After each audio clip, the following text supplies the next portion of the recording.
Tem um titular de uma Eireli, ele veio a falecer. Tem a esposa e 2 filhos, certo? A empresa não possui nenhum ativo. E nem a pessoa física dele não possui patrimônio nenhum. Nem um imóvel, nem um veículo, nada. A minha pergunta é, os herdeiros não querem dar continuação no negócio. A empresa, ela possui débitos nas esferas municipal, estadual e da União, certo? Então, o que ele me perguntou? Valéria, a gente precisa mexer com o inventário para dar baixa nessa empresa e a gente tem que quitar esses débitos perante aos órgãos, mesmo estando tudo no CPF do meu pai, porque ninguém quer continuar com o negócio, a gente não tem condições de pagar. O Everaldo até já me deu uma luz. Aí eu queria ouvir a opinião de vocês. O que que eu faço? Alô? O que que eu oriento meu cliente? Estou tentando. Nada. Começou a entrar um aqui. Bem, alguém quer responder para ela? Oi. Alguém quer responder para a galera? Alô, tem alguém me ouvindo? Pode ser, Veraldo? Parece que a Rosimeire, Veraldo, quer falar. Você está falando? Então, aqui em Caldas eu tive um caso parecido, né, onde o único sócio faleceu, e assim, no caso, eu não consegui fazer o certificado digital para poder estar fazendo essas alterações, e solicitei junto à Receita Federal, a Cefaz solicitou para mim estar fazendo o certificado digital em nome do inventariante, porém eu fui na Receita Federal e a Receita Federal não aceitou que o inventariante assinasse o certificado. Como eu e mais informação, o processo aqui em Caldas está parado até hoje. Rosilei, a pergunta dela é o seguinte: se os filhos são obrigados a quitar a vida do pai. Pode falar aí, presidente. Pode falar. Boa noite, colegas. Um feliz dia para todos os senhores. Muita paz em vossos lares, nos seus trabalhos. Só complementando o que já disseram anteriormente, como nós sabemos, a Eireli, ela surgiu como uma alternativa ao empresário individual, pois ele não possui personalidade jurídica, o empresário individual. Por isso que surgiu-se a Eireli, e a Eireli, a sua responsabilidade é como sociedade empresária limitada, tem responsabilidade ao capital social, certo? O que responder-se-ia pela dívida dessa empresa Eireli seria o ativo. Como a colega já disse, não tem ativo nenhum. Então, se fosse uma empresa individual, o EI, empresário individual, aí sim, os bens comungavam-se com a empresa. Mas ela é uma Eireli, não deixou ativo. E mesmo assim, mesmo que tivesse deixado ativo, além de não ter deixado ativo, também o empresário, esse titular da Eireli, não deixou outros bens, não deixou nada. Então, infelizmente, ou felizmente, né, para esses filhos, aí só tem o ônus para o Estado. O Estado não vai ter como receber isso. Pelo que eu entendi também, digamos, por foro íntimo dos herdeiros, gostaria de baixar esta empresa para limpar o nome do pai. Não deixou bem, não deixou nada, né? Mas acontece que não tem bens nenhum a inventariar. Então, nada vai responder pela dívida, certo? Esse é o entendimento que nós sabemos disso. Inclusive, eu aproveito até essa pergunta da colega, só para deixar registrado também aqui o meu entendimento com referência à Eireli. A gente percebe-se que, às vezes, né, muitos não têm o cuidado de se constituir Eireli, já sabe que Eireli são 6 salários mínimos de capital social, coloca lá 140 e poucos mil reais, né, que é 6 vezes o salário mínimo, né, 1.045 vezes 6. Coloca-se, o colega às vezes coloca-se esse capital social e, na verdade, não houve aquilo, não houve aquela efetivação bancária do seu capital, tanto em bens ou em dinheiro do banco. E aí o contador o Estado, inclusive, um bom auditor, ali na fiscalização, pode avocar o contabilista. Lá no artigo, parece que é mesmo esse artigo de responsabilidade do contabilista, 1607, 1067, por ele aquele artigo em que o contabilista é solidário. Então, ao se constituir um IREL, não podemos deixar de forma nenhuma provar contabilmente de que aquele titular da IREL, o dono da IREL, tem sim um ativo de 100 salários mínimos, que é o seu capital social, representado por bens ou representado em dinheiro. É esse empresário, esse titular desse IREL, esse é o meu entendimento, não tendo essa prova documental na sua contabilidade de que a empresa dele foi constituída como IREL e tinha esse capital social, pode, às vezes, o contador se solidarizar numa situação dessa de tiro deixada. Constituiu a empresa, a IREL, não tinha um capital social e deixou a dívida para o Estado. Esse é um cuidado que eu penso que o contabilista tem que ter. Então, colega, respondendo a sua questão, aí, para baixar essa empresa, pode baixar, e o Estado vai ficar só com o bônus, né? Só com o ônus. O Estado vai ficar com o ônus, porque não deixou ativo, não tem como pagar. E os herdeiros não vão pagar também, porque ela é EIRELI, de responsabilidade limitada. Ali é só o seu ativo que é o responsável pela dívida, o seu capital social. É o meu entendimento. Gostaria, certo? A pergunta é que você é mais objetivo, mais bem... Fábio, nós fizemos uma pesquisa, Fábio, dá o fuzil legal na Constituição e lá no Código Tributário Nacional. Fábio? Só avisar para quem está participando que todas as perguntas estão no chat, viu, gente? Um caso específico, certo? Porque ele caiu lá, certo? Então é o seguinte, nós fizemos uma pesquisa, Valéria, que o consultor lá da coisa falou que estava na Constituição. Realmente está na Constituição, lá no artigo 5º, inciso 45, que fala o seguinte, os herdeiros não vão assumir nada. Pode assumir se ele tiver bens a transferir. Vamos supor, se ele tivesse bem uma casa para transferir, uma casa. Então, se ele for transferir a casa como herança, certo? Então, essas dívidas que ele tem e até o patrimônio dele. Assim fala o Código Tributário Nacional e assim fala a Constituição, sabe? Então, se ele não tem nada, o nome dele não tem nada, então não há o que falar em pagar tributo para o pai, a não ser que ele quer limpar o nome do pai dele. Mas ele não quer limpar o nome, está resolvido, esquece o pai morto e acabou. Mas eu discordo do presidente Everaldo, discordo do Fábio, discordo também desse auditor que falou que está lá na Constituição. A empresa, ela é EIRELI, que responde ao capital social da empresa. Mesmo que esse lugar tenha isso não iria. Jonan, dá uma lida melhor. Não vou ler nada, estou lendo a lei da IRELI. Eu vou para o nosso colega, certo? Porque a gente tem que... Ele está discordando, não sei qual a discordância que ele tem. Estou falando o seguinte, que o da Valéria não quer mexer com o inventário. O pai não deixou nada. Olha bem, Ronaldo. Nada, só deixou dívida na empresa. Se ele quiser o nome do pai dele, aí ele paga a dívida. Se ele não quiser, deixa e acabou, certo? Não tem o que falar mais nada. Essa é o que está na lei. Você está discordando de quê, Rona? Eu estou discordando, mesmo se a EIRELI, mesmo se ele tivesse... Não interessa a EIRELI, não. Ele não está falando de EIRELI, meu amigo. Não, ele está falando de uma firma, qualquer empresa. Mesmo que for EIRELI, olha, ele responde, mesmo que for EIRELI, qualquer uma.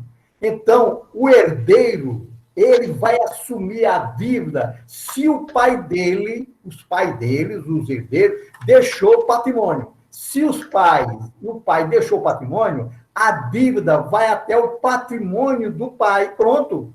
Presidente, deixa eu dizer o seguinte.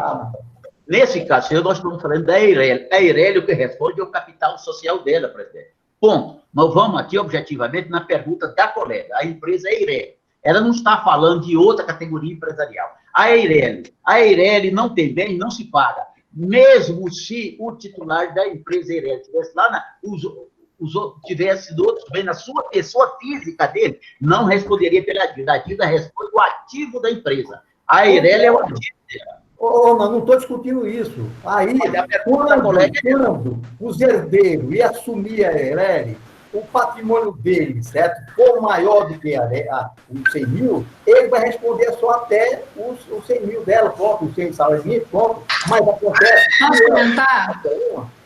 Então, ele vai assumir até o patrimônio dele, certo? Porque a Eireli está falando que ele vai assumir... Tem muito microfone aberto, não? Tá? Isso está na Constituição. Não tem muito microfone aberto, não está o som. O que ele fala aqui? Tem muito microfone aberto, não? Everaldo. Everaldo, então, nesse caso, como os herdeiros não querem continuar com o negócio, nem nada, e nem tem nada para inventariar, então, eu não preciso nem mexer com a baixa. Na minha entendimento, não, porque ele não tem patrimônio, certo, para passar, para transferir. Lá na Constituição, está falando o patrimônio, certo? Se ele não tem patrimônio para transferir, os herdeiros vai receber o quê? Dívida? Não. Agora, se ele tivesse patrimônio para transferir, o artigo 5º, inciso 45, fala o seguinte, que até o patrimônio que ele tem, certo? Então, aí passou o patrimônio, ele paga a dívida do cara e recebe a herança dele. Pronto. Agora, se ele não deixou herança, não deixou nada, por que ele não mexer com ele? Eu vou deixar ele de lado. É a minha opinião. Realmente, ele não deixou nada. Por isso que eles não querem nem mexer com nada, porque não tem nada nem para inventariar. Seria só o CNPJ, inventariar o CNPJ com dívida. Mas o quê? É a minha opinião, certo? Se você quiser, eu mostro o artigo. O artigo 131 do Código Nacional fala o seguinte, 131. Se me deu errado aqui, Fábio, 131. São pessoalmente responsáveis, tá? O artigo 131. O sucessor de qualquer título, o cônjuge, meieiros, pelo tributo devido, pelo decursos, até a data da partilha da adjudição. Limitada esta responsabilidade ao montante do quinhão do legado ou do meieiro.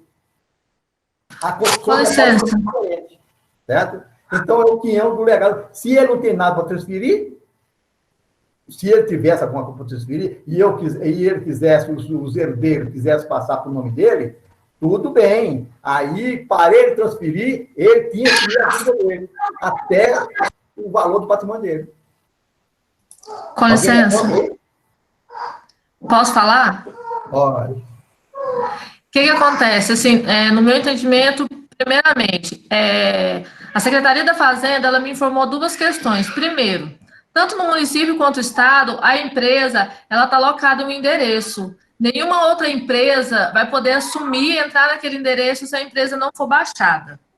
Segundo, a empresa, ela constitui bem do falecido, sim. Então, mesmo que ele tivesse só a empresa deveria, isso conforme a Secretaria da Receita, a Fazenda me passou aqui em Caldas, que a empresa é considerada bem e que ela deve ser feito o inventário dessa empresa, onde vai estar fazendo a distribuição. Primeiro faz o quê? A contabilidade tem que fechar todo o balanço, bonitinho, pegou os milhões dele lá. Rosimei, pergunto, esse bem que está deixando é dos herdeiros? Sim, ele deve ser... Ele deve ser...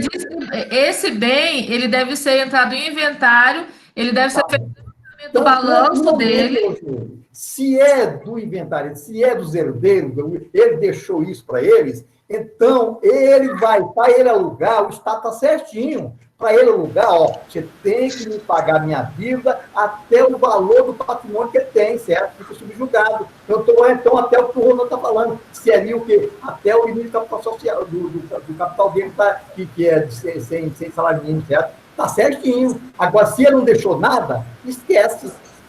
Mas nesse caso, o que acontece? A empresa, você levanta o balanço dela, e suponhamos que lá na data de falecimento dele, dia 30/9, um exemplo.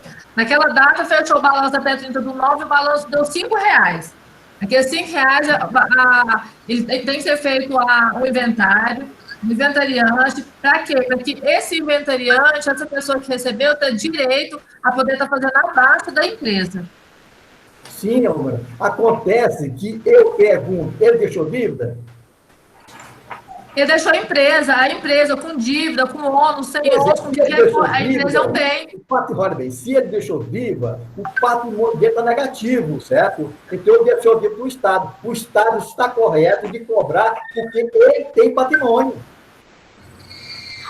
Não estou falando a questão da cobrança das dívidas da empresa. Eu estou falando em questão da questão do inventário. Que para que a empresa seja baixada, para que o correto é fazer o levantamento do balanço, colocar essa empresa em inventário, porque ela é um bem, e aí dentro desse inventário, depois que sair esse inventário, que é fazer o balanço tudo bonitinho, igual o nosso colega Ronan falou, informando que ele deu entrada aí de R$10.500, né, R$10.050, que esse valor já foi gasto todinho e que não sobrou saldo na conta, onde realmente eu não tenho saldo para poder quitar a dívida dele, né? E aí, aí vai fechar, e aí o Estado e a Prefeitura e a JUSEG e a Receita Federal vai autorizar a baixa perante aqueles que ficaram... Eu estou na reunião agora, colega. Responsáveis pela empresa. Geraldo.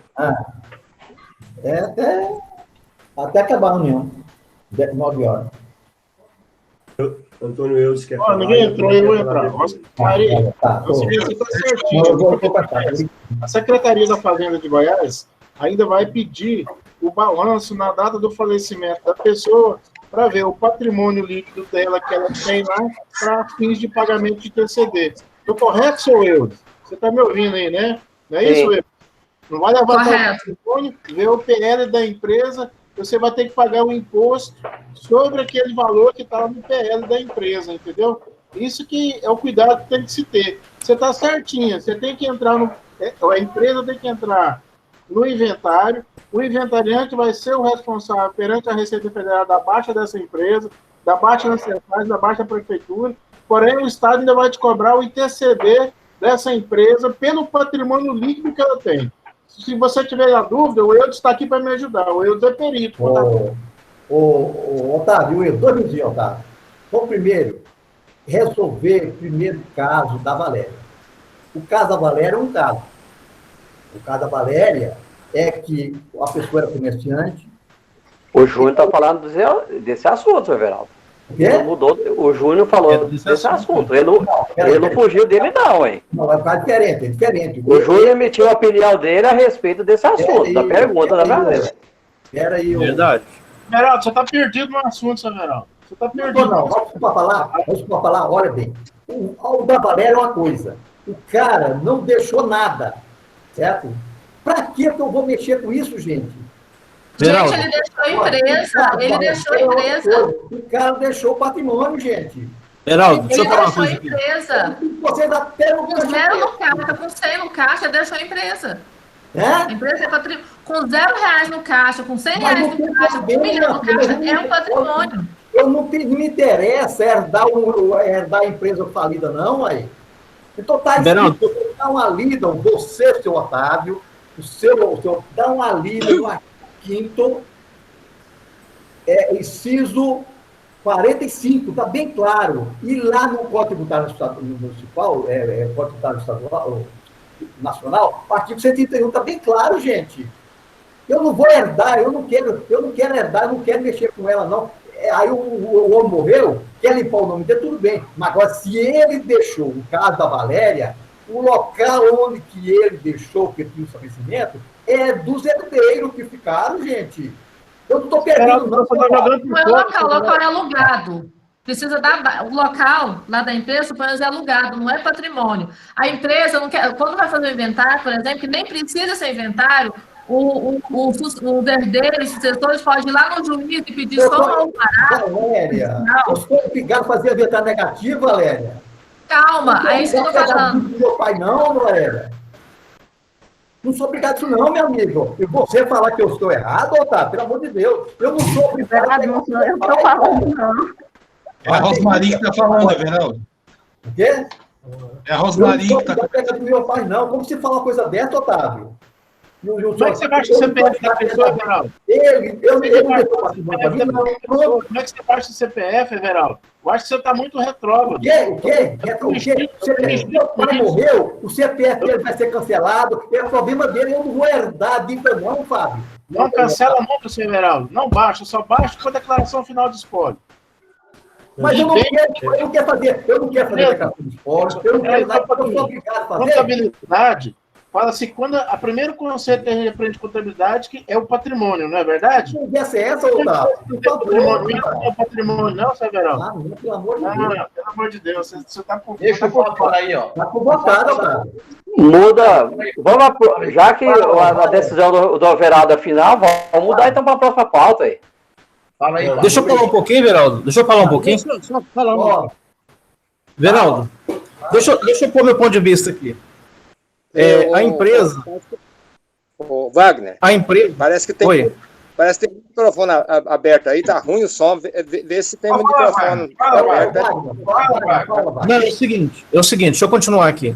A empresa, se ela tiver contabilidade, se tem ou não tem que apresentar contabilidade. Se a empresa existe o débito, de que são oriundos desses débitos? De faturamento. Se ela deve PIS, COFINS, impostos, é gerado de faturamento. Então, ela tem receita. Então, tem que apresentar contabilidade, tá certo? Porque se ela teve passivo com fisco estadual ou federal, porque ela teve faturamento. Então, ela tem que ter a contabilidade. Eu concordo com o Otávio Júnior, sim. Entendeu? Tem que fechar a contabilidade, porque ela teve receita. Se ela teve receita, o Estado está com XML de compra, de venda, tudinho lá. Sabe o que ela comprou, o que ela vendeu. Então, ela teve faturamento. E teve débito com o Estado. Então, tem que fechar a contabilidade e prestar conta com o risco do patrimônio que ela tem. Que a moça falou que ela tem um patrimônio na empresa. Concordo. Agora, esse Estado vai cobrar de quem, Wagner? Fala, Wagner. A empresa, se a empresa existiu faturamento, esse faturamento foi para algum lugar, Veraldo. Está aplicado em alguma coisa. O herdeiro vai assumir isso, Wagner?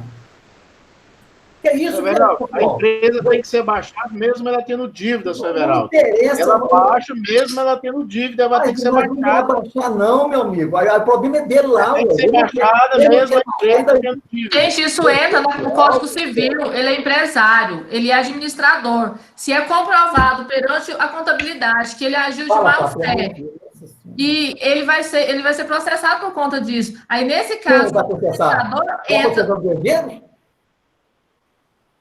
Hein, Rosmeire, vai processar o governo? Nesse caso, se for comprovado que ele agiu de má fé e que ele desviou... A dívida não passa para os herdeiros, não, criaturinha. Questão de ordem. Fala, Fábio. A empresa tem que ser baixada, Everaldo. Questão de ordem. E se o herdeiro não precisa baixar? Uai, se não quer, vai ficar lá. Não quer. Os herdeiros não querem baixar. Você está orientando uma coisa que não é legal. O Código Civil mas o herdeiro não quer. Por que eu vou baixar isso, Otávio? É ilegal, não. Olha bem. Os herdeiros não querem mexer com isso, não. Pronto.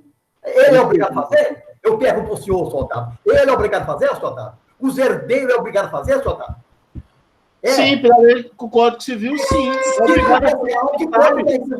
Quanto é esse artigo? Obrigado por fazer inventário, Everaldo. O que é isso, rapaz? Você tá questão de ordem. Deixa eu falar só uma coisinha aqui. Fala. Veja bem. Fala. Veja bem. Se sempre falam que contrato é privativo de advogados, eu acho que essa baixa aí também passar para advogado. Concorda? Concordo. Aí ele vai tomar. Não precisa de inventário. Eles podem ir no advogado e fazer um alvará. Não vem falar que eu estou perdido, não, senhor Otávio. Por favor. Questão de ordem. Posso falar? Fala, Fábio. Se está se tratando de Secretaria da Fazenda do Estado de Goiás, o RCTE, lá no artigo 40, ele fala mais ou menos o que o Everaldo falou do Código Tributário Nacional. Lá no artigo 40 fala: é sucessor, obrigando-se ao pagamento do imposto devido, inciso 4, o espólio, melhor, no inciso 3º, o sucessor a qualquer título e o cônjuge meio, pelo imposto devido pelo decujus, até a data da partilha ou adjudicação limitada à responsabilidade ao montante do quinhão ou legato ou da meação. Ou seja, existe a empresa, é um patrimônio, é um bem, tem que fazer o inventário e a destinação para os herdeiros. O que tiver de dívida, se tiver 10 mil de dívida e tiver 2 mil de quinhão para cada um, esses 2 mil paga a parte do tributo, o resto do Estado toma prejuízo, mas tem que pagar. O legal é fazer o inventário.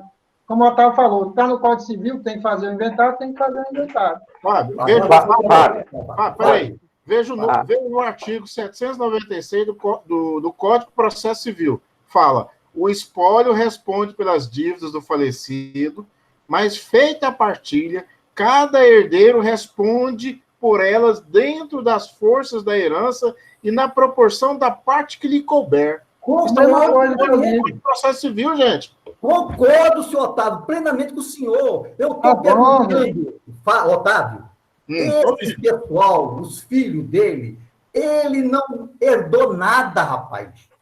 Não herdou nada. Quem vai assumir o quê, Otávio? Você falou tudo aí, Otávio. Você não quer compreender, meu amigo. Eu não vou herdar nada, não. Eu não quero nada. Não quero nada da vida. Vamos mudar essa pauta, porque essa pauta aí já está superada. Se você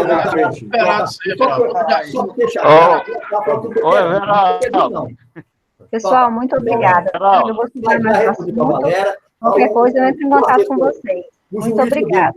Deu certo o que eu estou falando. Está no artigo, se você quiser, está no artigo, está na lei, está no artigo do Código Tributário Estadual. Tá. Se sobrou alguma coisa lá, sobrou dinheiro, eu peguei alguma coisa, eu assumo. Se não deu, não quero nada do meu pai, sua vida, vou embora. Pronto, acabou. Tá? Então, próxima, quem é? Próxima pauta. É a Rosmari. Pode falar, Rosmari.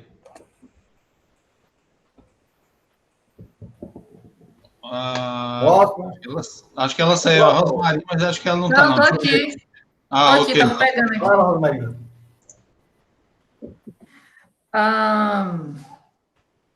Como é que é inciso? Eu nunca sei. L1V.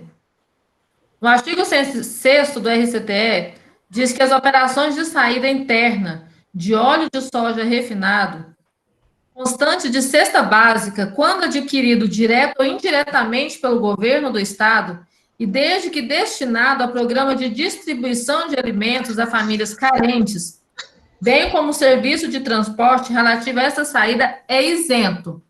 A minha pergunta é o seguinte: o que seria essa aquisição direta, ou melhor, o que seria essa aquisição indireta? Seria por ONGs? Seria por associações vinculadas ao município, naquele programa cultural lá, Quem seria assim diretamente? Seria só escolas? Quem seria assim direto do governo? Artigo 6º, que inciso? Inciso L1V, eu não sei como é que lê, acho que é 19. 54.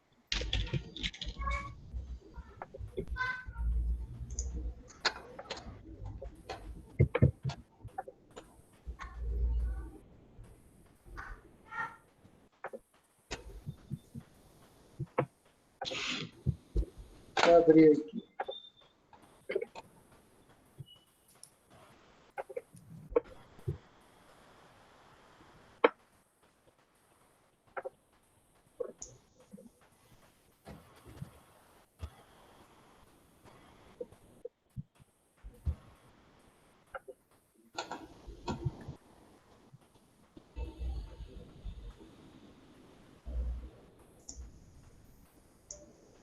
Eu acho que, Fábio, a experiência do Otávio e do Antônio Wildes, ele pode responder isso aí, né? Quer responder, Otávio? Não. Antônio Wildes? Também não sei nada a respeito dessas isenções aí para ONGs, não. Não, para programa do governo, não. Lê de novo aí, Osmael.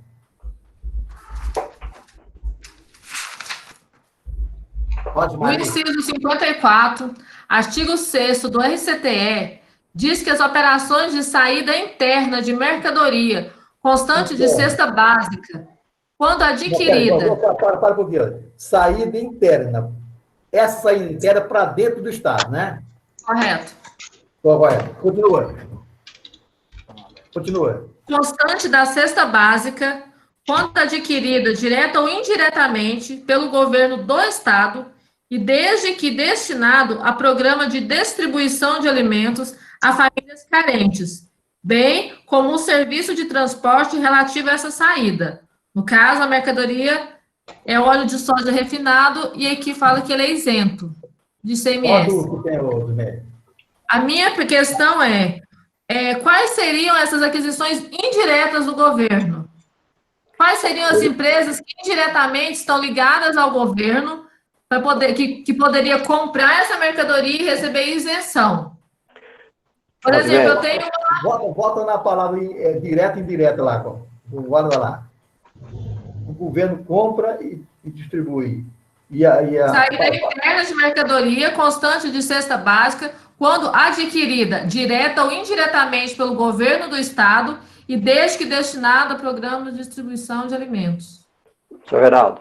Fala. Agora, pelo que eu entendi da leitura dela aí, agora foi, novamente, eu entendi o seguinte, que quando fala adquirir direto ou indiretamente por órgãos, então seria alguma... ou ONG, ou a OVG, por exemplo, algum segmento, alguma empresa, ou autarquia, ou do terceiro setor, que seja ligada à assistência social, que tenha um convênio com o governo estadual, que seja reconhecido de utilidade pública como empresa de assistência social, né, que são as chamadas terceiro setor. Provando isso aí, ela teria essa isenção. Mas para isso, eu creio que ela teria que montar um processo, né, de aquisição, provavelmente não é aquisição direta, tem que ser com licitação, ter uma licitação para fazer essas aquisições, porque aí ela prova que ela houve um pregão, alguma coisa, ou pelo menos uma carta convite para essas aquisições. Isso que eu entendi dessa colocação desse artigo aí. Por exemplo, assim, cada cidade tem seus negócio cultural. Não. Conselho, né? Não, tem aqueles órgãos, eu esqueci como é que chama. Até no imposto de renda você deduz lá um valor que vai, tipo ECA, não é? Sim, o Estatuto da Criança e Adolescente, instituições filantrópicas. Isso, empresas de terceiros setores que são filiadas à ECA. Para você poder filiar essas empresas, você tem que ter tudo isso. Ela tem que ser considerada uma empresa de utilidade pública, de fins sociais, etc. e tal. Aí, por exemplo, você tem grande parte das igrejas, por exemplo, elas são, quando tem projetos sociais, eles são vinculados ao ECA nesse sentido.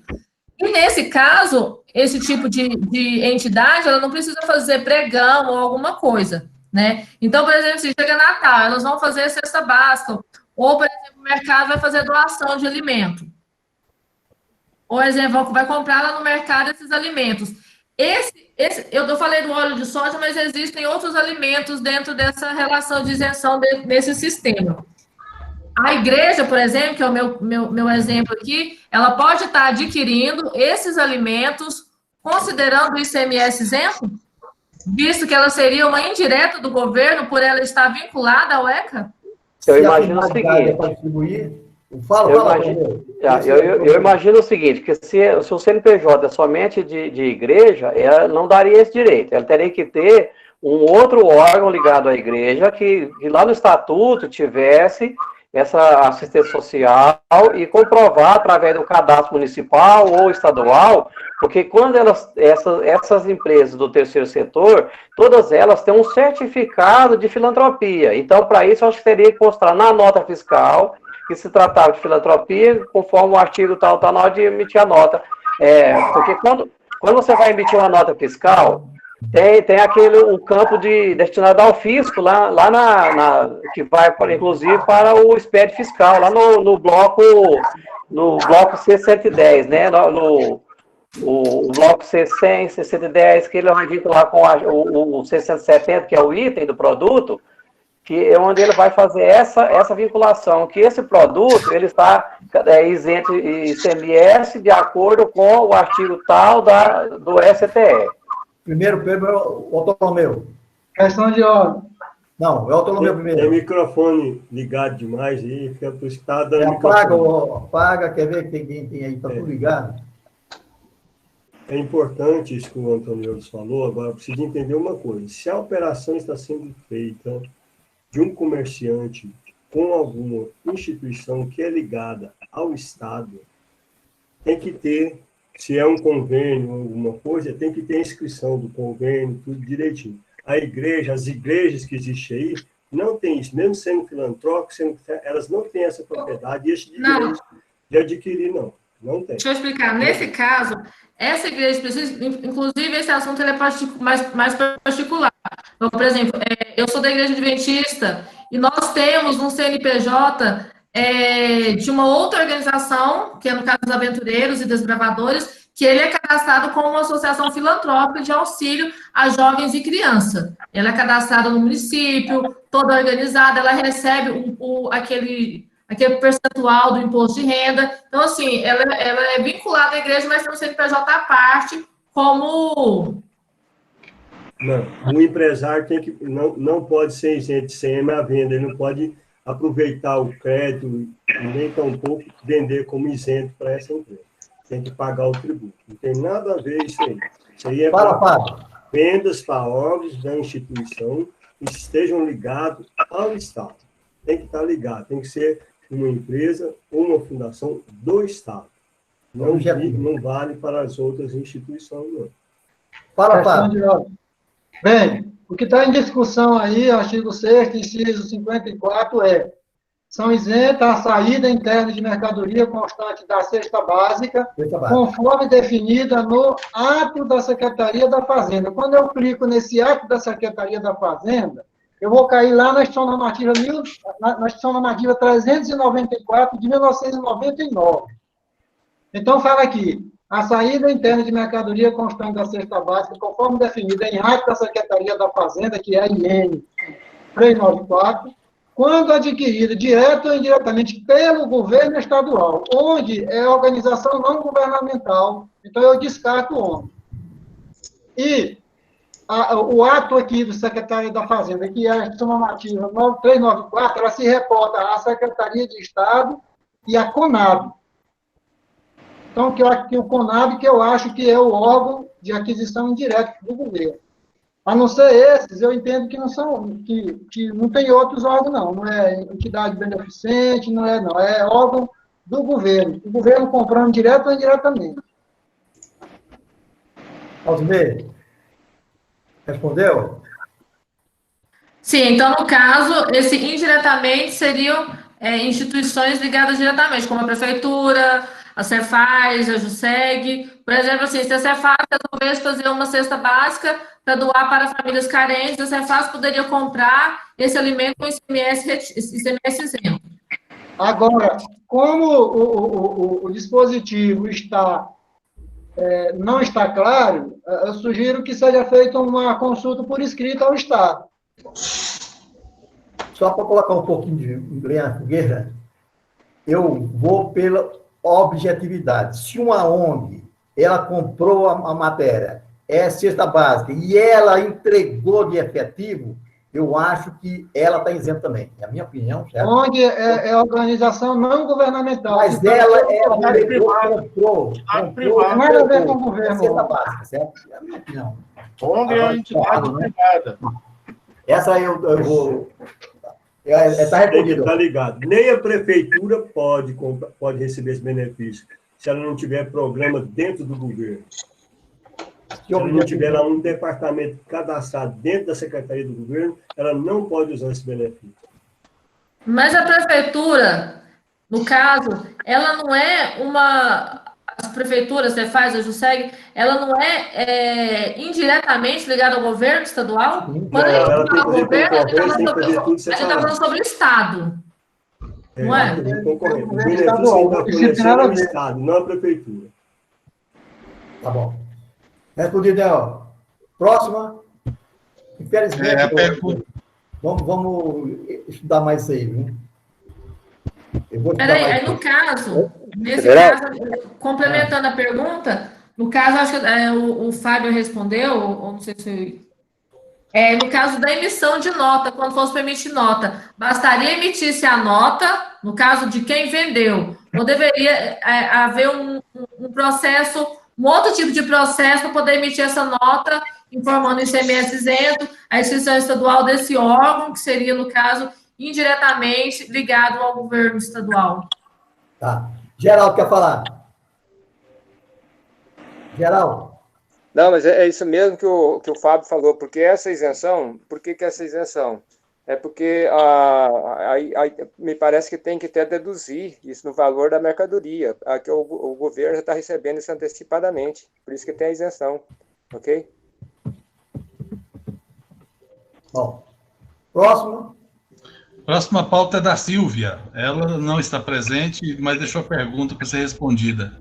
Em uma empresa onde os sócios são mãe e filho e a mãe faleceu deixando outros filhos, eles estão dando entrada no inventário. O advogado me solicitou o preenchimento do demonstrativo de avaliação de cotas e ações, o DACA. Pergunto, aliás, na realidade, são duas perguntas. Essa avaliação deve ser feita agora? É o contador que faz a avaliação do valor da empresa? Nesse caso, seria o contador que deveria fazer essa valoração? Eu acho que o Otávio está bem isso aí, né, Otávio? Acho que o Eudes que trabalha mais com isso aí, né, Eudes? Em perícia, você poderia verificar isso aí. Isso é fácil. A pergunta está no chat, viu? Deixa o Eudes falar. A pergunta está no chat. Posso falar? Bora. O Eudes, moço. Não, fala aí, primeiro. Vai primeiro, Eudes. Quer dizer que eu vou pro fogo primeiro? Do Otávio, parece a passinha, viu? De acordo com o que eu entendi é o seguinte, tem que fazer o balanço, né, primeiro, na data do óbito, para verificar quais são os ativos e passivos. Agora, lá na Cefaz, ela tem o modelo chamado de aviamento desses passivos e ativos, inclusive levanta todos os ativos, eles têm que fazer esse aviamento, fazer a valor presente. Se tiver dívidas escrituradas lá no passivo, tem que trazer também para esse montante para saber qual que é o PL mais com o aviamento, o que seria essa valoração que a Cefaz faz para o valor presente. Aí, a pergunta dele, se é o contador que faz. O contador, ele tem por obrigação de fazer o balanço. Agora, eu não acho que seria a obrigação dele de fazer esse aviamento, não. Esse aviamento quem vai fazer é a Cefaz. E se é o contador que tem que fazer essa avaliação, também ele pode fazer. Agora, eu acho que é um trabalho que tem que cobrar a parte. Fábio, fala. O que eu ia falar, o Eudes falou, que o contrato o profissional contábil está obrigado a fazer para o seu cliente o que ele acordou no seu contrato de prestação de serviços contábeis. Como isso não deve estar lá, ele tem que cobrar isso aí à parte.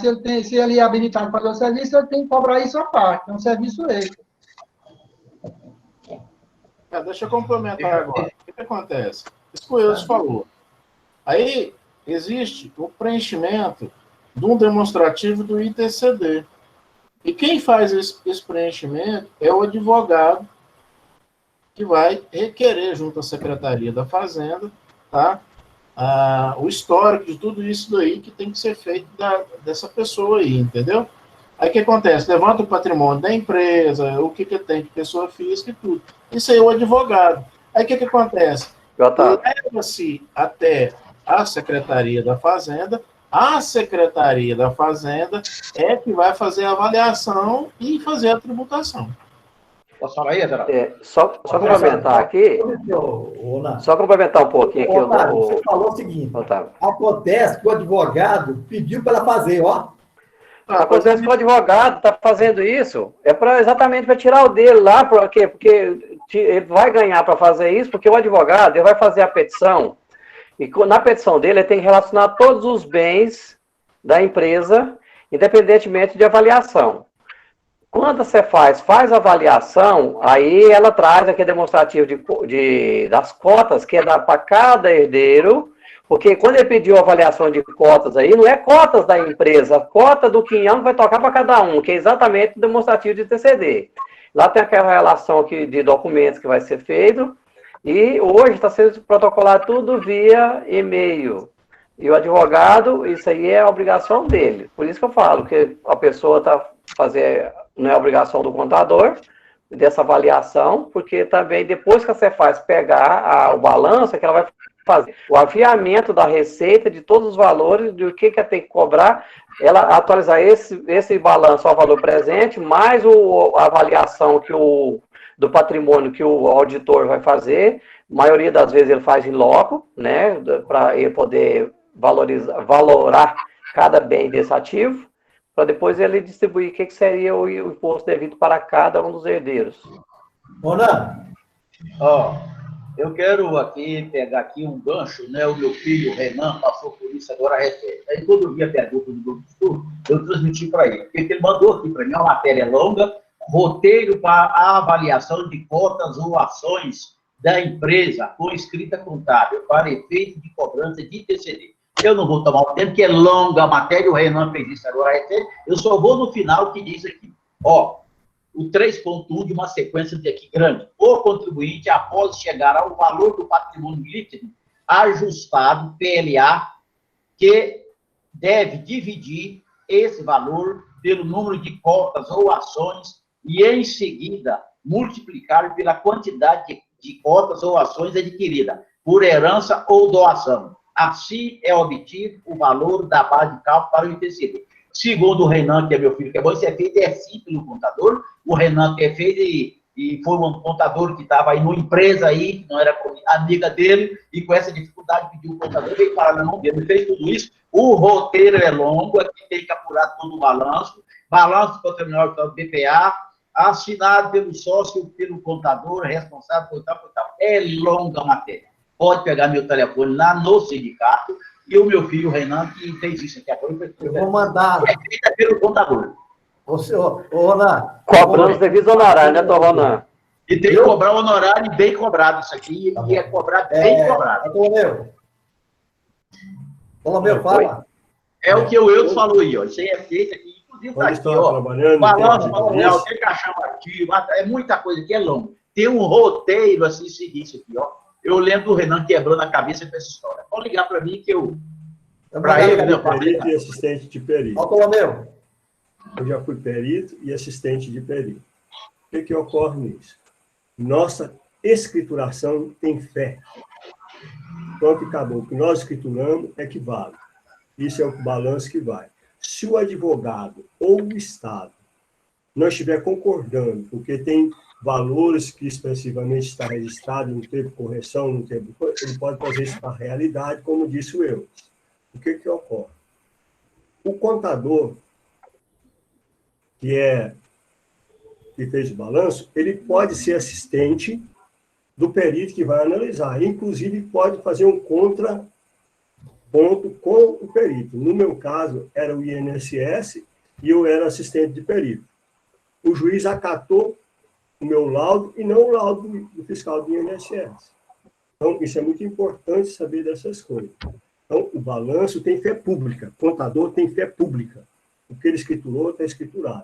Agora, questão de atualização, se está vendo isso aí, então alguém vai ter que entrar. Ou o Estado, ou o advogado vai dizer que o valor está inferior ao valor do mercado. Acontece. Severaldo. Severaldo, o que eu quero falar aí, o que o Bartolomeu falou nesse programa, é o seguinte: quando tem o patrimônio líquido da empresa, se tiver lucro acumulado, a Cefaz, ela quer que traz ele para o valor, para ajustar, e aí tem os ativos, ela quer saber o que tem de ativos, que às vezes ela tem imóveis, às vezes ela tem carros, essas coisas. Então, não é a questão fugindo da fé pública do contador. Só que a Cefaz quer que esse valor seja atualizado ao valor presente. Então, isso aí acontece e o autonomia está certo quanto à fé pública que nós temos. Só que a Cefaz, ela quer que atualize o valor presente. Porque o que está lá escriturado de ativo, o patrimônio líquido da empresa lá, não quer dizer que seja o valor que vai ser dividido. Ele quer que... Por que ele quer que faz isso? Exatamente para fazer o pagamento do TCD pelo valor mais alto que o Estado quer receber. Tanto é que ele, quando ele avalia um imóvel, se você não concorda, você tem que pedir uma reavaliação ou entrar com um laudo de tipo, por exemplo, se ela fez o fiscal, auditor foi lá e fez uma avaliação de um determinado imóvel. Se achou que aqui está muito alto aquele valor, entra com os 3 laudos de corretores de imóveis e contesta ele para ver se baixa. Então, eu já vi isso acontecer. Então, isso aí é muito sério, e principalmente que quando tem que a fé pública, igual o Autonomia falou, vai fazer, por isso tem que fazer corretamente.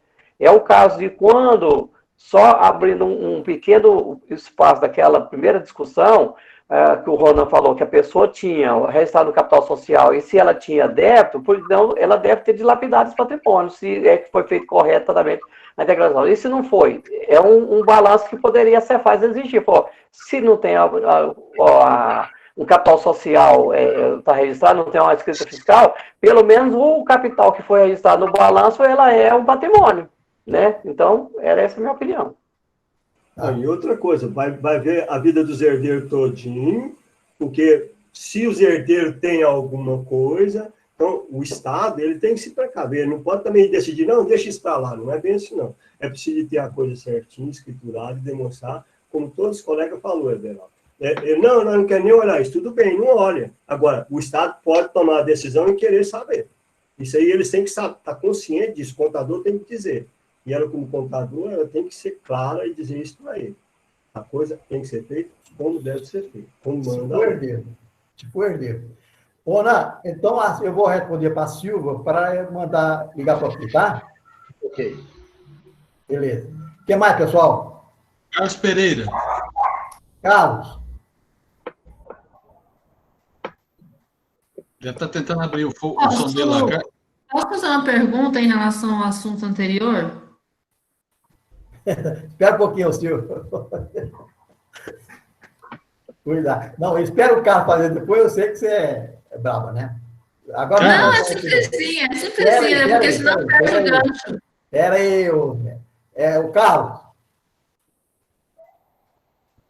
Acho que a Rosmaria pode fazer. O Carlos está presente, mas não está respondendo. Está só a presença dele. Pode responder da Rosmaria por enquanto. Tá, então fala, Rosmaria. Rapidão. Assim, uma pergunta, porque assim, a empresa, né, no caso, é uma sociedade limitada, cujo contrato social estipula um valor nominal da cota, certo? E, no caso, estipula, em caso de morte, vai ser passado para os sucessores. Nesse caso, o valor do capital, o valor, no caso da cota, já não está estipulado no contrato? Só seria feita avaliação se houvesse alguma integração de novo capital ou algum... Sim. Fechar. Ô, Everaldo. Fala. Eu vou fazer a resposta para ela com a outra pergunta. Rosmari, se a pessoa tem lá um capital social de 10 mil reais, vamos dizer assim, são 2 sócios, então a cota, digamos que foi um real, então cada um tem 5 mil. Mas essa empresa, ela tem um patrimônio líquido de 50 mil, e ela tem mais um ativo, quando eu falo patrimônio líquido, quando ela tiver lucro acumulado, e ela tem mais um ativo lá de mercadorias, estoque, caixa de banco lá de mais 100 mil. Você venderia essa empresa pelos seus 5 mil ou pela metade do que ela valeria? É isso que a Cefaz vai avaliar.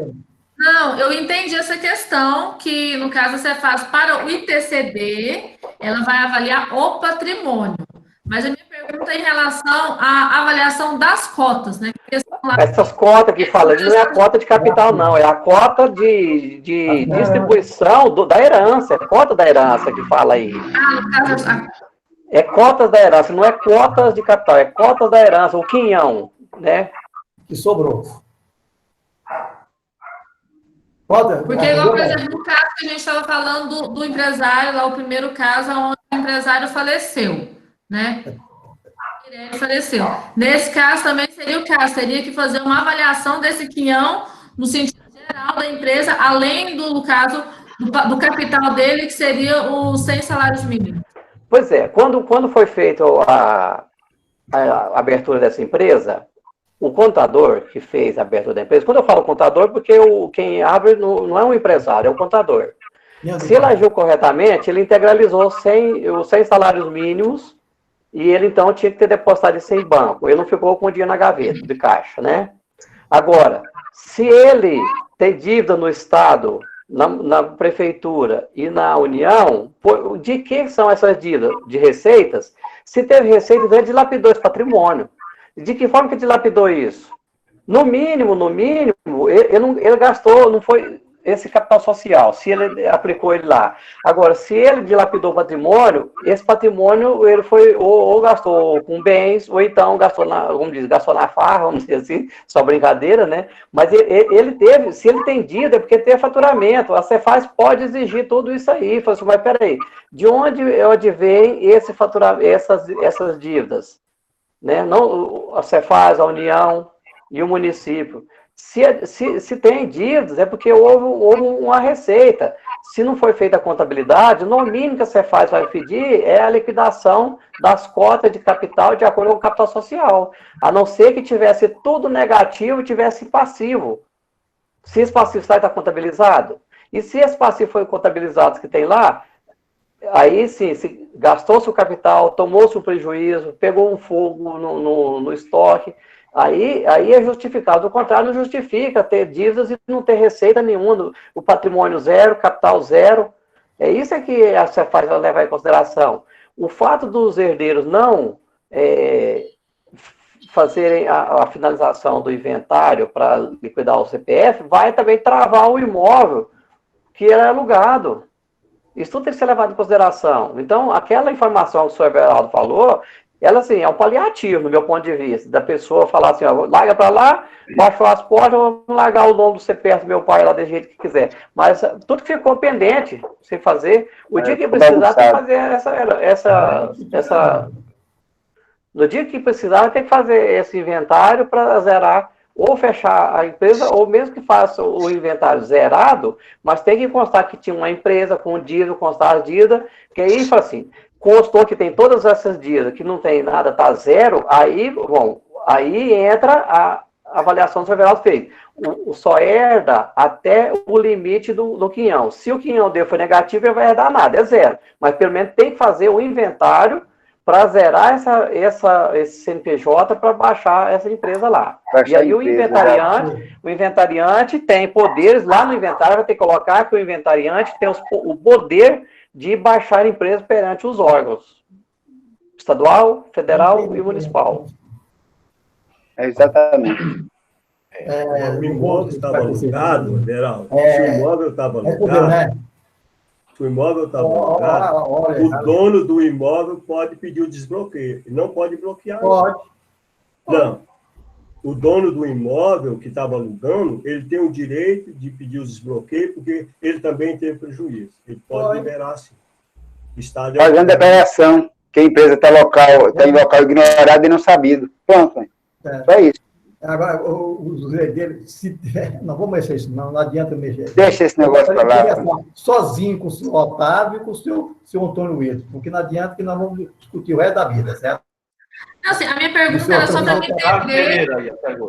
Só para me entender mesmo essa questão de avaliação de cotas. Eu só dei o exemplo, do primeiro exemplo, só para me entender essa questão. Então, assim, sempre se faz necessária essa avaliação de cotas em cima do capital e do valor do patrimônio do empresário.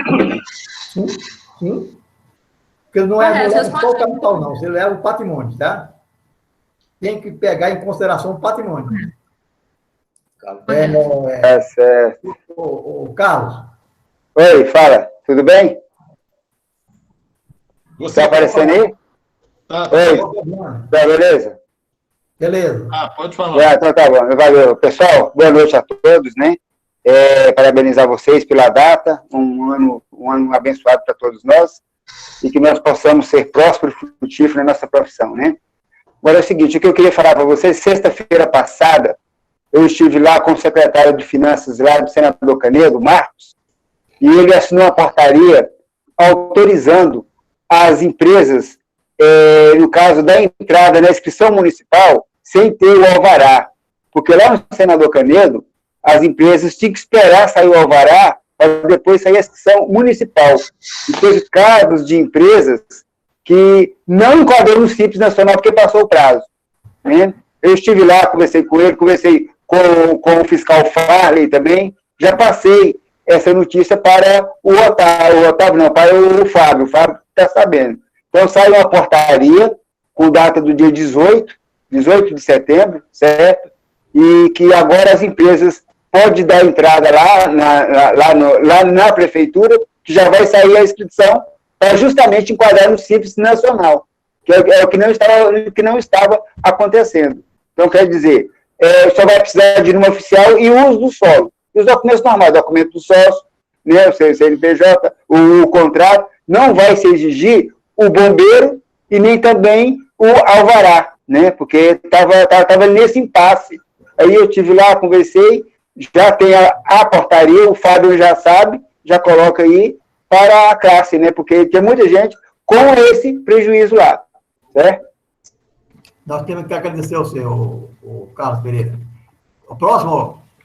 Não tem mais nenhuma na pauta, não. Só quem tiver alguma pergunta. Fábio quer falar. Está fechado seu microfone, Fábio.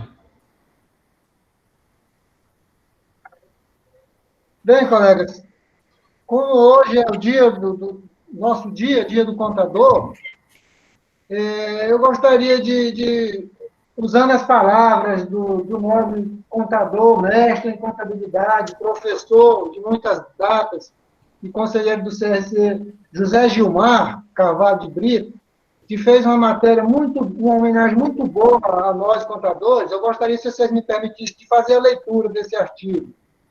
É rápido. Vai lá. Lê, ué. Tem tempo. Então, vamos lá. Profissional da saúde de empresas. Ao longo dos anos, a profissão contábil teve de se reinventar para manter-se competitiva. E assim, o profissional da contabilidade passou a ter a possibilidade de assumir papéis mais significativos, com alto valor agregado em posições estratégicas nas organizações. A profissão contábil sempre esteve presente como função responsável pela saúde de milhares de empresas no âmbito público e privado no Brasil. O papel do profissional contábil tem estado em evidência nesta pandemia, em atividade que tem sido o pilar central neste momento de grandes desafios, ao servir como lastro para diagnosticar, projetar e estabilizar as empresas, como área estratégica para a administração dos negócios. Foi graças a esse profissional que cerca de 18 milhões de CNPJs em todo o território nacional puderam se adequar às regras e demandas da União, estados e municípios, para que milhões de trabalhadores pudessem ter o benefício do auxílio emergencial. Um cenário que provou também a necessidade e a praticidade do certificado digital. O advento da Lei Geral de Proteção de Dados, LGPD, que trata de aspectos legais, tecnológicos, de segurança da informação, processos de tratamentos e privacidade, que entrou em vigor recentemente, mostra claramente que o profissional da contabilidade será o cerne de sua execução. Ou seja, boa parte do planejamento e decisões estratégicas estarão sob os cuidados da área contábil. Profissão em constante evolução, tivemos de nos reinventar, investir em qualificação diante de toda a sorte de desafios. Nos últimos meses, a dificuldade da gestão de tempo e a organização de tarefas nos colocou de frente a uma nova rotina de trabalho, por meio do home office. Mas também foi a pandemia que mostrou o quanto se deve a esse profissional.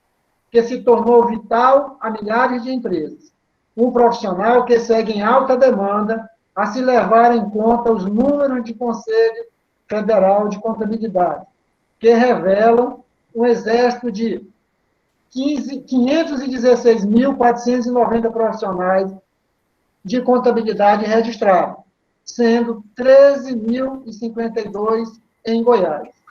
Para se ter ideia da magnitude da profissão, no último exame de suficiência para obtenção do registro profissional, realizado no mês passado, quase 40 mil candidatos estavam inscritos.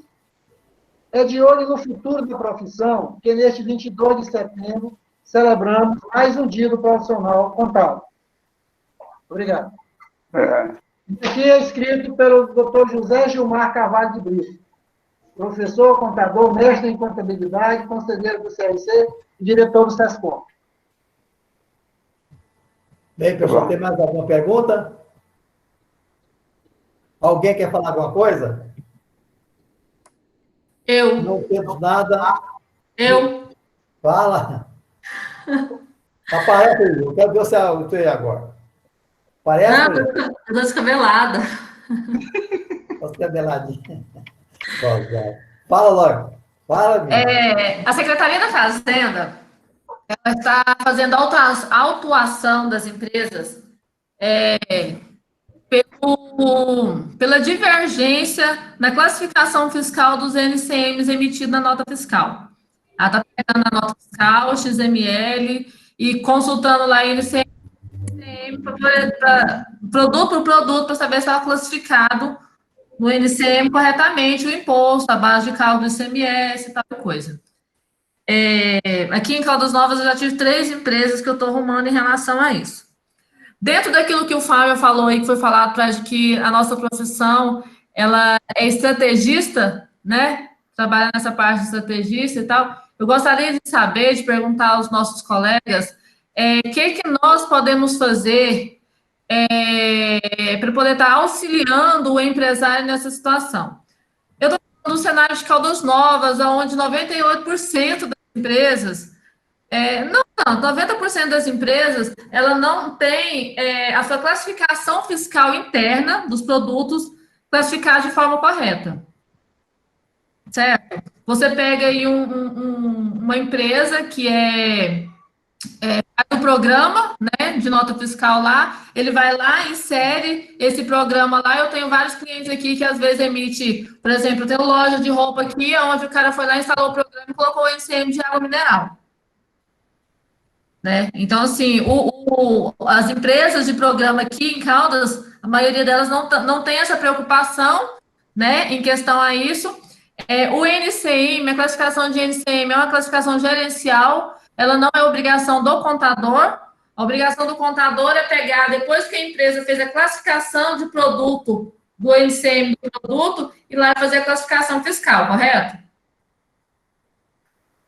Quem quer responder para ela? Eu discordo de você. O que a gente pode fazer?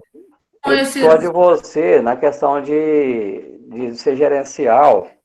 Ele sim, ele é gerencial, tá? Concordo nesse sentido, mas ele é obrigação do contador para instruir o seu cliente para que ele cadastre corretamente esse NCM. E que jeito que ele vai fazer cadastramento corretamente?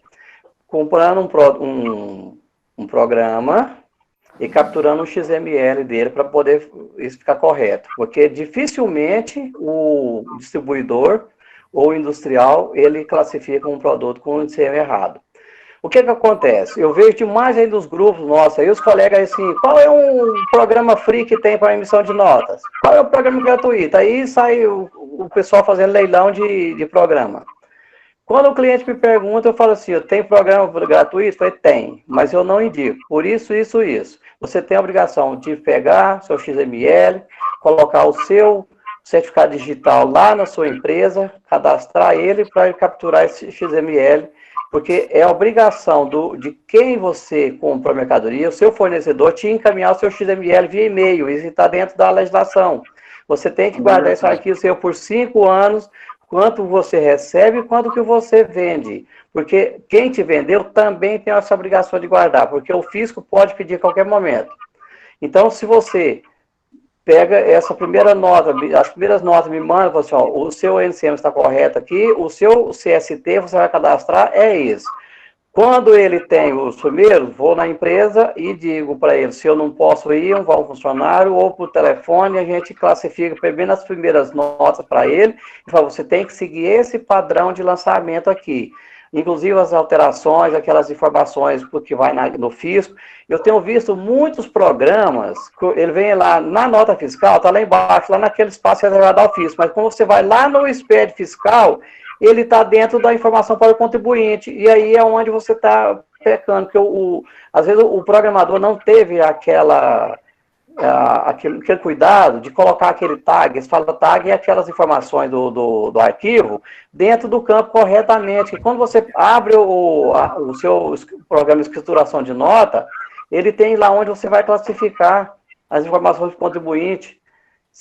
Aí você abre um SPED fiscal, você vai lá no registro 670, está lá o item. Você vai lá no 610, ele não está lá, que seria as informações adicionais do produto. O que é a legislação, o que a legislação está falando, principalmente quando ela tem redução de base de cálculo, quando ela tem isenção, onde é que ela está baseado nisso? Porque se você vai um produto de maquinário agrícola, por exemplo, você tem, ela é monofásica, né, na PIS e COFINS, tem redução na base de cálculo dentro do Estado, e para fora do Estado é outra base de cálculo diferente. Então, está lá os convênios 5201, o convênio 100, então isso aí tudo tem que ser observado. Então, eu não concordo em dizer que o programa gerencial é do empresário a questão dos NCM.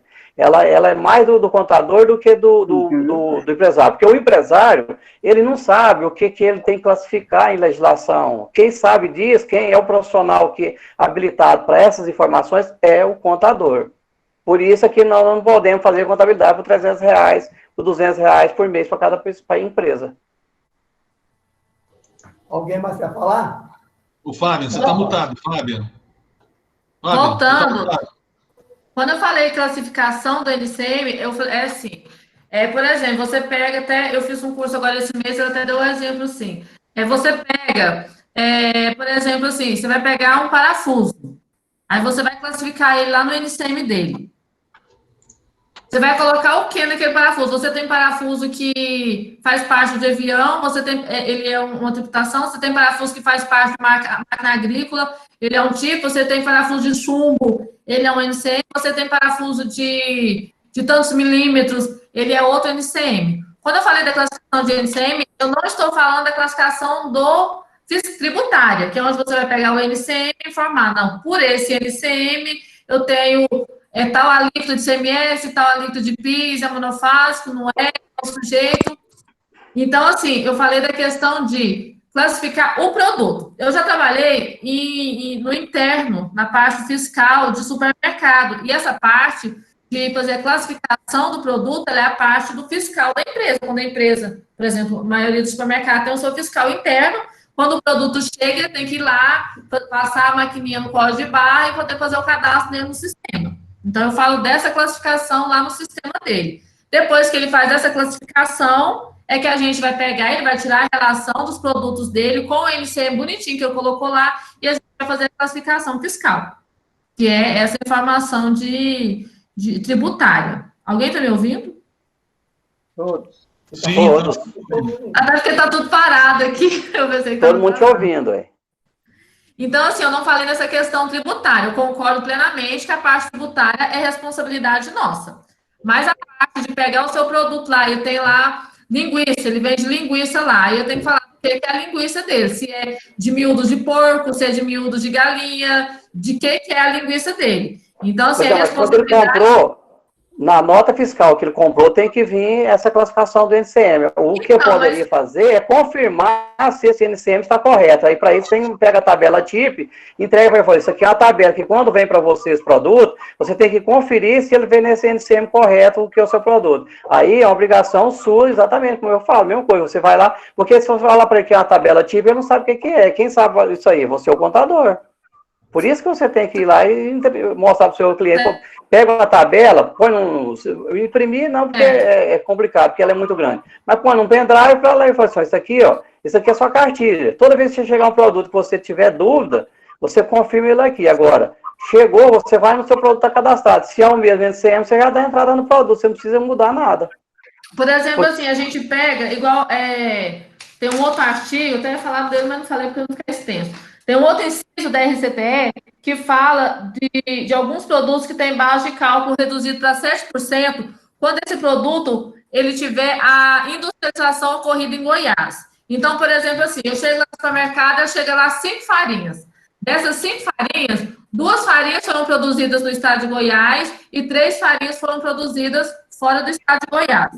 Quem vai saber colocar, não, essa farinha aqui eu vou vender ela e lá no meu NCM eu tenho que informar que ela veio de fora. Essas outras 3 farinhas, perdão, essas 2 farinhas veio de dentro. Essas outras 3 farinhas vieram de fora, certo? Bem. Então, nós contadores vamos ter condições de saber disso pelo nome da farinha?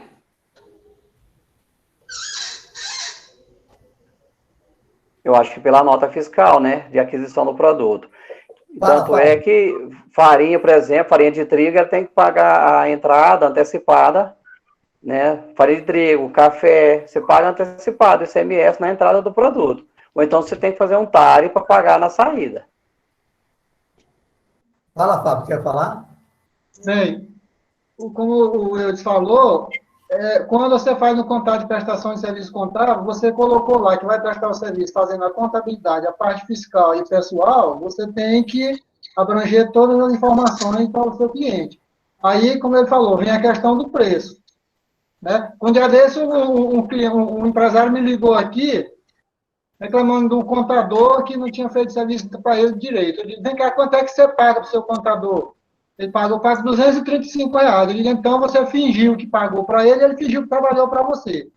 Mas, na realidade, se ele fez um contrato de prestação de serviço contábil, e o contador, mesmo cobrando R$250, e o contador não fez o serviço da parte fiscal e trabalhista que está no contrato, o contador pode ser acionado civilmente, porque ele assumiu o compromisso de prestar o serviço envolvendo todas as informações do cliente. Então, ele pode cair na responsabilidade civil aí. Porque não só na parte fiscal, mas eu vejo muita folha de pagamento aí com o código terceiro errado, menor, né? A parte fiscal, a líquida de presumido errada, menor, tudo isso aí o contador tem que fazer uma auditoria em cima disso aí. Agora, como o Antônio falou, tem que cobrar para fazer, tem que saber cobrar. Bem, pessoal, chegamos ao fim, na quase, mas eu falo uma coisa para você, respondendo finalmente para a Rosmarie.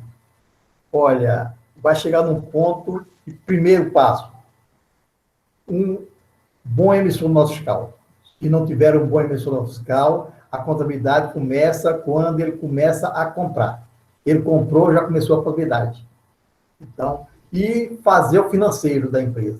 Se não tivesse esse conjunto, emissão fiscal, controle de estoque e financeiro, você vai sempre fazer uma contabilidade merreca. Então, é sempre faz de conta que vai fazer contabilidade. Então, enquanto não se aperfeiçoar, juntar, congregar, o dono da empresa sabe comprar, sabe vender, e sabe que vai pagar, sabe que ele vai pagar, sabe que vai receber. Se ele não souber tudo isso aí, é aquele caso português, o dinheiro está aqui, mas não sei não de onde que vem, certo? Então, vai chegar num ponto, certo, que vocês vão ter que fazer isso, orientar o cliente, que ele tem que ter bom emissão fiscal, ele tem que ter o controle de estoque, ele tem que fazer o financeiro. Se não fizer esses 3 conjuntos, a contabilidade nunca vai ser perfeita, nunca vai...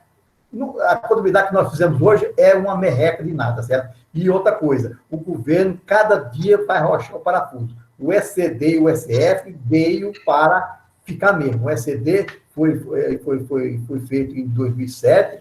Cada dia ele vai aperfeiçoando o seu balanço, gente. Não tenha dúvida. Então, os erros que a gente tem, as observações que vai ter agora, a advertência que vai ter agora, vai ser um erro futuro. E eles vão apertando o eixo até chegar no ponto que você não vai ter mais que escapar. É fazer a coisa perfeita, certo? O passo perfeito, tá? Concordo. E a minha questão foi justamente nesse sentido, assim, como vocês têm mais experiência de ramo em geral, eu estou entrando agora no mercado, a minha questão é justamente essa. temos tudo isso para fazer, precisamos ter um controle de entrada de mercadoria, de classificação. Como que o contador, o fiscal da empresa, vou chegar na empresa e falar, você está obrigado a fazer isso, eu sou obrigada a fazer, e eu preciso, então, que você me libere o seu computador, o seu espaço para eu poder vir aqui cadastrar, porque eu sou obrigada, e eu ainda você é obrigado e eu ainda vou te cobrar tantos reais por isso. Essa é mais a minha pergunta. Como que eu, contador, vou chegar no meu cliente, eu tenho a obrigação de fazer isso, ele tem a obrigação de fazer, mas como que eu vou conseguir fazer esse paliativo? Rosmaria, primeira aula de contabilidade. Se você não materializa o fato, você não tem como registrar. Certo. E aí eu vou falar isso para o cliente? Rosmeiro, se eu for falar isso aqui, vai começar a atingir gente. Fica por escrito. Infelizmente, Rosmeiro, eu já falei para você uma vez. Já falei para você, logo que eu te conheci, falei para você.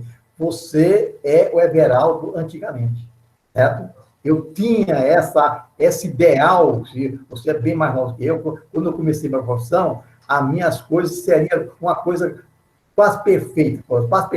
Perfeição ninguém nunca chega, certo? Eu pensava do mesmo jeito que estou fazendo, certo? Quando eu era menino, pensava como menino. Quando eu era jovem, pensava como jovem. Eu pensava dessa maneira. Eu pensava que eu ia consertar a contabilidade. Eu ia ser tudo na vida dentro do conselho, mas infelizmente, certo?